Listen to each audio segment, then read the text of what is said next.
जय हिंद साथियों, इस वीडियो में हम लोग खान सर द्वारा पढ़ाया गया हिस्ट्री का वन लाइनर ऑब्जेक्टिव क्वेश्चन को करेंगे। और इस वीडियो में हम लोग आदि ऐतिहासिक काल यानी सिंधु सभ्यता से बनने वाले सारे ऑब्जेक्टिव टाइप क्वेश्चन को कवर करेंगे। तो चलिए बिना किसी देर को अपने क्वेश्चन की ओर चलते हैं।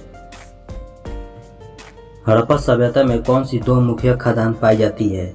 गेहूं और जौ। हड़प्पा सभ्यता में कौन सी दो मुख्य खदान पाई जाती है? गेहूं और जौ। स्वतंत्रता प्राप्ति के बाद सर्वाधिक हड़प्पाकालीन स्थलों का पता कहाँ से चलता है? गुजरात। स्वतंत्रता प्राप्ति के बाद सर्वाधिक हड़प्पाकालीन स्थलों का पता कहाँ से चलता है? गुजरात। हड़प्पाकालीन शहरों एवं नगरों को किस प्रकार बांटा गया था? आयताकार खंडों में। हड़प्पाकालीन शहरों एवं नगरों को किस प्रकार बांटा गया था? आयताकार खंडों में।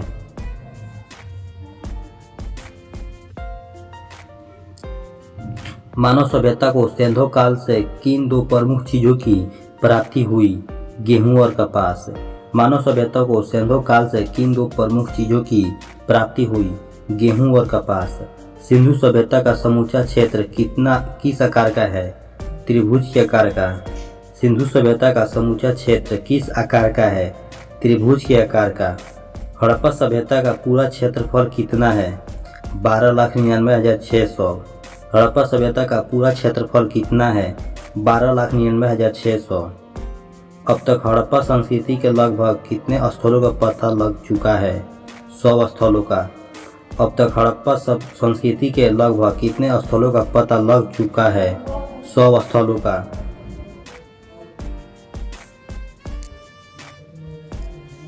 हड़प्पा संस्कृति की मुख्य विशेषता क्या थी?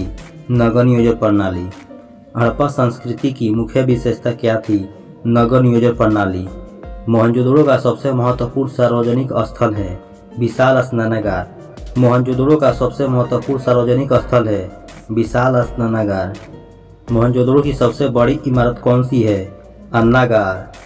मोहनजोदड़ो की सबसे बड़ी इमारत कौन सी है? अन्नागार।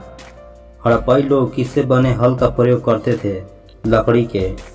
हड़प्पाई लोग किससे बने हल का प्रयोग करते थे? लकड़ी के। सबसे पहले कपास पैदा करने का श्रेय किन लोगों को जाता है?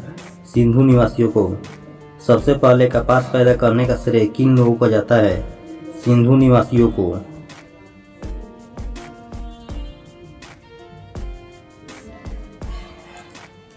कपास को यूनान के लोग किस नाम से पुकारते थे?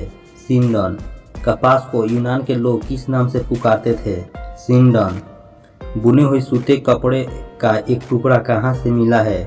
मोहनजोदड़ो से। बुने हुए सूती कपड़ों का एक टुकड़ा कहाँ से मिला है? मोहनजोदड़ो से। मेसोपोटामियाई अभिलेखों में सिंधु क्षेत्र का प्राचीन नाम क्या पाया गया जाता है? मेलुहा। मेसोपोटामियाई अभिलेखों में सिंधु क्षेत्र का प्राचीन नाम क्या पाया जाता है? मेलुहा। हड़प्पा संस्कृति के लगभग सभी मकान किस आकार में पाए गए हैं? आयताकार में। हड़प्पा संस्कृति के लगभग सभी मकान किस आकार में पाए गए हैं? आयताकार।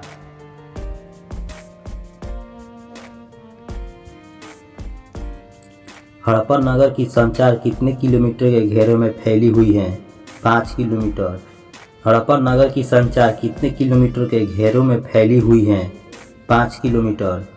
ऐसा कौन सा स्थल है जहां से उत्तर हड़प्पाई अवस्था में पकाई हुई ईंटों के प्रमाण मिले हैं? भगवानपुर। ऐसा कौन सा स्थल है जहां से उत्तर हड़प्पाई अवस्था में पकाई हुई ईंटों के प्रमाण मिले हैं? भगवानपुर। चावल के उत्पादन के साक्ष्य कहां से प्राप्त होते हैं? चावल के उत्पादन के साक्ष्य कहां से प्राप्त होते हैं? रंगपुर एवं लोथल। रंगपुर एवं लोथल। भारत में सबसे बड़ा हड़प्पाकालीन स्थल था धौलावीरा, गुजरात। भारत में सबसे बड़ा हड़प्पाकालीन स्थल था धौलावीरा, गुजरात। एकमात्र हड़प्पाकालीन स्थल जो त्रिस्तरीय था धौलावीरा। एकमात्र हड़प्पाकालीन स्थल जो त्रिस्तरीय था धौलावीरा। हड़प्पा काल की ज्यादातर मुहरें किस प्रकार की होती थी? वर्गाकार। हड़प्पा काल की ज्यादातर मुहरें किस प्रकार की होती थी?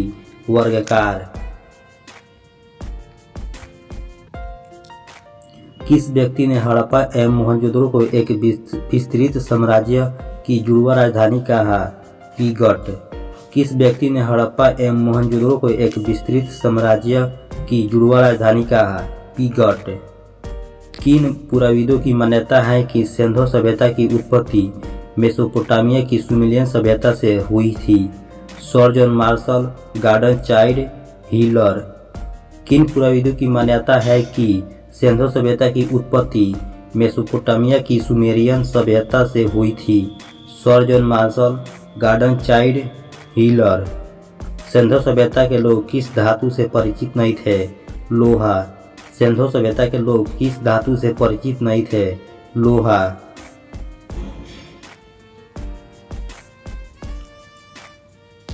किन सिंधु स्थलों से यज्ञवेदियाँ प्राप्त होती है? लोथल एवं कालीबंगा। किन सिंधु स्थलों से यज्ञवेदियाँ प्राप्त होती है? लोथल एवं कालीबंगा। सिंधु सभ्यता के किस स्थल से घोड़े की हड्डियों के प्रमाण मिलते हैं? सुरकोटदा। सिंधु सभ्यता के किस स्थलों से घोड़े के हड्डियों के प्रमाण मिलते हैं? सुरकोटदा। मोहनजोदड़ो के निवासी अधिकांश किस जाति के थे? भूमध्य सागरीय। मोहनजोदड़ो के निवासी अधिकांश किस जाति के थे? भूमध्य सागरीय। अधिकांश विद्वानों की धारणा के अनुसार सिंधु सभ्यता के निर्माता किस भाषा से संबंधित है? द्रविड़। अधिकांश विद्वानों की धारणा के अनुसार सिंधु सभ्यता के निर्माता किस भाषा से संबंधित है? द्रविड़। सिंधु स्थलों में किस जगह पर सर्वप्रथम कृषि के साक्ष्य उपलब्ध होते हैं? मेहरगढ़।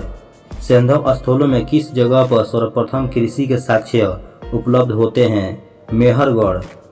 सिंधु सभ्यता के एक स्थल को स्तूप की टीला की संज्ञा दी गई है क्योंकि उस स्थल पर एक कुशलकालीन स्तूप प्राप्त हुआ है। वह स्थल है मोहनजोदड़ो। सिंधु सभ्यता के एक स्थल को स्तूप की टीला की संज्ञा दी गई है क्योंकि उस स्थल पर एक कुशलकालीन स्तूप प्राप्त हुआ है। वह स्थल है मोहनजोदड़ो। सिंधु संस्कृति के अंतर्गत प्राय सभी मकान पीछे की गली में खुलते थे, परंतु इसका एक अपवाद कौन सा स्थल है? लोथल। सिंधु संस्कृति के अंतर्गत प्राय सभी मकान पीछे की गली में खुलते थे, परंतु इसका एक अपवाद कौन सा स्थल है? लोथल। किस स्थल पर फर्श के निमित्त अलंकृत ईंटों का प्रयोग किया गया था? कालीबंगा। किस स्थल पर फर्श के निमित्त अलंकृत ईंटों का प्रयोग किया गया था? कालीबंगा। सिंधु सभ्यता का ऐसा कौन सा पुरातात्विक स्थल है जो पुराविदों के मतानुसार 7 बार उजड़ कर बसा था? मोहनजोदड़ो। सिंधु सभ्यता का ऐसा कौन सा पुरातात्विक स्थल है जो पुरातत्वविदों के मतानुसार 7 बार उजड़ कर बसा था? मोहनजोदड़ो।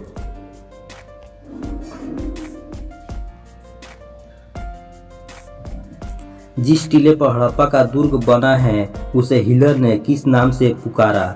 Mount A B. जिस टीले पर हड़प्पा का दुर्ग बना है उसे हिलर ने किस नाम से पुकारा? Mount A B. किन इतिहासकारों का मत है कि सिंधु सभ्यता विदेशी आक्रमण व आर्यों के आक्रमण से नष्ट हुई? Gordon Childe, Hiller. किन इतिहासकारों का मत है कि सिंधु सभ्यता विदेशी आक्रमण व आर्यों के आक्रमण से नष्ट हुई? Gordon Childe, Hiller. किस इतिहासकार ने कहा है कि जलवायु में हुए परिवर्तन के कारण यह सभ्यता नष्ट हुई? आर.एल. स्टाइन। आर.एल. स्टाइन।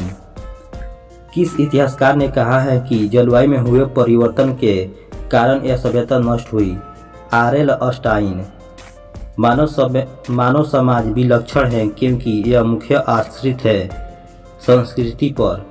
मानव समाज विलक्षण है क्योंकि यह मुख्यतः आश्रित है संस्कृति पर। सिंधु घाटी सभ्यता को आर्यों से पूर्व रखे जाने का महत्वपूर्ण कारण है मृतभांड। सिंधु घाटी सभ्यता को आर्यों से पूर्व रखे जाने का महत्वपूर्ण कारण है मृतभांड। भारतीय पुरातत्व संरक्षण विभाग के महानिदेशक सर जॉन मार्शल के निर्देश में राय बहादुर दयाराम सहनी ने पंजाब वर्तमान पाकिस्तान के माउंट गोमरी जिले में रावी नदी के तट पर स्थित हड़प्पा का अन्वेषण किया गया। सन 1921 में। भारतीय पुरातत्व सर्वेक्षण विभाग के महानिदेशक सर जॉन मार्शल के निर्देश में राय बहादुर दयाराम सोहनी ने पंजाब वर्तमान पाकिस्तान के माउंटगोमरी जिले में रावी नदी के तट पर स्थित हड़प्पा का अन्वेषण किया गया। सन 1921 में सर जॉन मार्शल ने सर्वप्रथम इसे नाम दिया सिंधु सभ्यता। सर जॉन मार्शल ने सर्वप्रथम इसे नाम दिया सिंधु सभ्यता।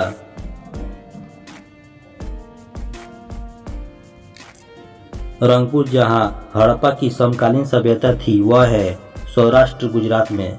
रंगपुर जहां हड़प्पा की समकालीन सभ्यता थी वह है सौराष्ट्र गुजरात में।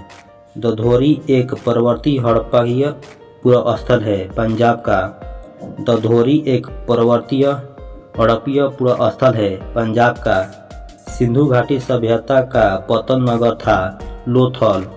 सिंधु घाटी सभ्यता का पतन नगर था लोथल। सिंधु घाटी के लोग विश्वास करते थे मातृशक्ति में। सिंधु घाटी के लोग विश्वास करते थे मातृशक्ति में। चंद्रहुरों के उत्खनन का निर्देश किया जाता है था J.H. मैके। चंद्रहुरों के उत्खनन का निर्देशन किया था J.H. मैके।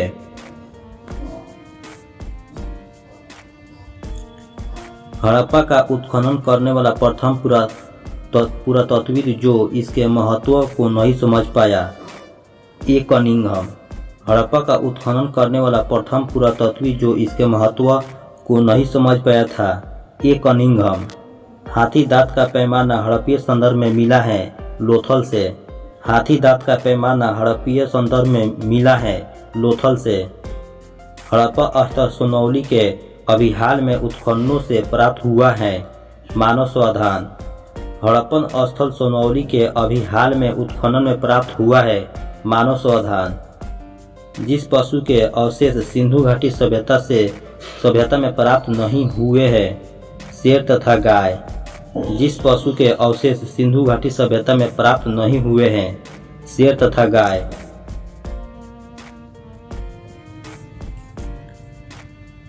वह सभ्यता जो नील नदी के तट पर पनपी मिस्र की सभ्यता। वह सभ्यता जो नील नदी के तट पर पनपी मिस्र की सभ्यता। तो थैंक यू दोस्तों, ऐसे ही वीडियो देखने के लिए आप हमारे चैनल को सब्सक्राइब कीजिए और नेक्स्ट वीडियो में हम लोग ऐतिहासिक काल में वैदिक काल से बनने वाले सारे वन लाइनर ऑब्जेक्टिव को कवर करेंगे।